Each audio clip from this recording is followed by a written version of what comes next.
নমস্কার বন্ধুরা, আমি মধুমিতা চলে এসেছি আরও নতুন একটা ব্লগ নিয়ে। তো আজকে হচ্ছে গিয়ে সানডে, তো সানডে ব্লগটা চলো তোমরা দেখতে থাকো। আশা করি তোমাদের অনেক অনেক ভালো লাগবে। আর এখন সকাল সকাল আমার মর্নিং ব্রেকফাস্ট হয়ে গেছে।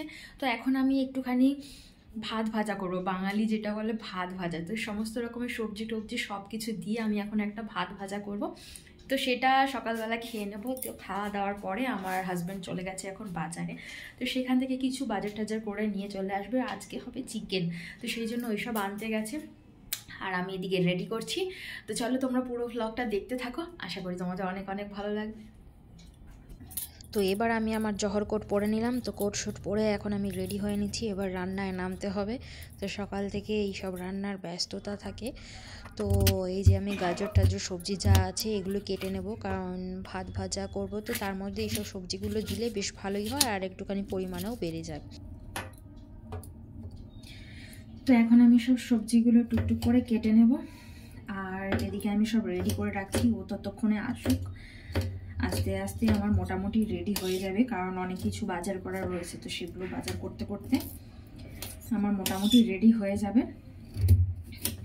আর সানডের দিনটা একটু বেশি ব্যস্ততার মধ্যে থাকি, অন্যান্য দিন তো থাকে না ঘরে, সেই জন্য খুব একটা ব্যস্ততা থাকে না। তো আজকের দিনে মানে রান্না বান্না কাজকর্ম একটু বেশিই থাকে, সেই জন্য সকাল সকাল উঠে, খুব সকাল সকাল উঠি না, কারণ সানডেতে তো ছুটি থাকে, সেই জন্য একটুখানি দেরি করে উঠি, কিন্তু কাজের ব্যস্ততাটা একটু বেশিই থাকে। তো যাই হোক, এখন সব রেডি করে নিই, তারপরে তোমাদের সাথে কথা বলবো আবার। ঝাড়ু ঝাড়ু ঝাড়ু বালা ঝাড়ু। চলে এসছে বাজার করে, আর আসার পরে এইরকম হচ্ছে। আমাকে ভিডিও করতে দেবে না, নিজে তো করবে না। তো সবজি ভাজা মোটামুটি হয়ে গেছে, আর এখানে দুটো ডিমও ফাটিয়ে দিয়ে দিয়েছি। তো এই ডিমগুলো একদম ভুজিয়া টাইপের করে নেব, তো ভাতের মধ্যে দিয়ে দেবো, বেশ ভালোই লাগে খেতে।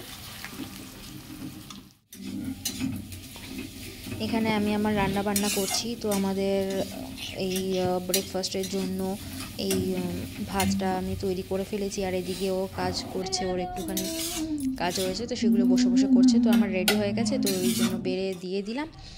তো এবার আমার দুপুরের খাবারের জন্য রেডি করতে হবে, আর এখানে আমার সব হয়ে গেছে, আর এখানে মাংসটা হচ্ছে। তো তার মধ্যে একটা পেয়ারা নিয়ে এসেছে, তো পেয়ারাটা কেটে আমি দিয়ে দিলাম, তো খেয়ে নিল। আর এবার আমি স্নান করে রেডি হয়ে নিয়েছি, আমার কাজ বাজ সব কমপ্লিট। তো স্নান করে আমি রেডি হয়ে নিয়েছি, আর এদিকে পিছনে আমার হাজব্যান্ড বসে বসে কাজ করছে। তো অফিসিয়াল কিছু কাজ রয়েছে, তো সেই জন্য আজকে সানডের দিনেও কলের মধ্যেই কাজ করছে, কি করবে। তো যাই হোক, ওর কাজ করতে বেশ কিছুক্ষণ টাইম লাগলো। ভাবলাম সানডে আছে, কাজ বাজ হয়ে যাবে, তাড়াতাড়ি খাওয়া দাওয়া করে নেবো। তো এখানে আমি গরম জল বসিয়ে দিয়েছি। তো কখন থেকে ও কিন্তু ওর কাজই করে যাচ্ছে, আর আমি কিন্তু এখানে চুপচাপ বসে রয়েছি। খিদেও পেয়েছে, কিন্তু ওর কাজই শেষ হচ্ছে না। তো যাই হোক, আমি ওর জন্য ওয়েট করছি কখন ওর কাজ শেষ হবে। তারপরে দুজনে একসাথে খেতে বসে পড়লাম। ওর স্নান টান সব হয়ে গেল, তো আমরা দুজনে একসঙ্গে এখানে সব নিয়েছি। তো আজকে রান্না করেছিলাম বিট গাজর আলু এসব দিয়ে একটা ভাজা করেছিলাম, মাংস করেছি, বাঁধাকপি রয়েছে, চাটনি।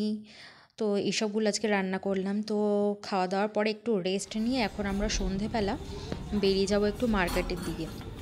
তো মার্কেটে কিছু কেনাকাটা রয়েছে, ঘরের কত রকমের জিনিসপত্র থাকে, রান্নাঘরের বিশেষ করে জিনিসপত্র কেনাকাটার শেষই হয় না। একটা সংসার গোছাতে গেলে কত রকমেরই না জিনিস লাগে। তো প্রথম কয়েক মাস এরকম একটু কেনাকাটা টুকটাক চলতেই থাকবে, কারণ রান্নাঘরের প্রচুর জিনিস লাগে। তো সেই জন্য আমরা সন্ধেবেলায় এই একটা শোরুম টাইপের দোকান রয়েছে। তো দোকানই এটা অনেকটা বড়, মানে শোরুমে যেরকম সমস্ত রকমের জিনিস থাকে, তো এইখানে কিন্তু মানে ডেলি ইউজের যত রকমের জিনিস থাকে, তো সমস্ত রকমের জিনিস কিন্তু এখানে রয়েছে। আর এটা হচ্ছে একটা বাঙালি দোকান। তো এই দোকান থেকেই সব কিছু কেনাকাটা করলাম। এখন বিলিং কাউন্টারে বিলিং করে আমরা চলে আসলাম সামনে একটা দোকানে। তো এখানে আমরা অর্ডার দিয়ে দিয়েছি একটা বার্গার। তো বার্গার টার্গার খেয়ে আমরা এখন রুমে চলে এসেছি, আর খুব ঠান্ডা। তো তোমাদের কেমন লাগলো অবশ্যই জানিও একটা কমেন্ট করে।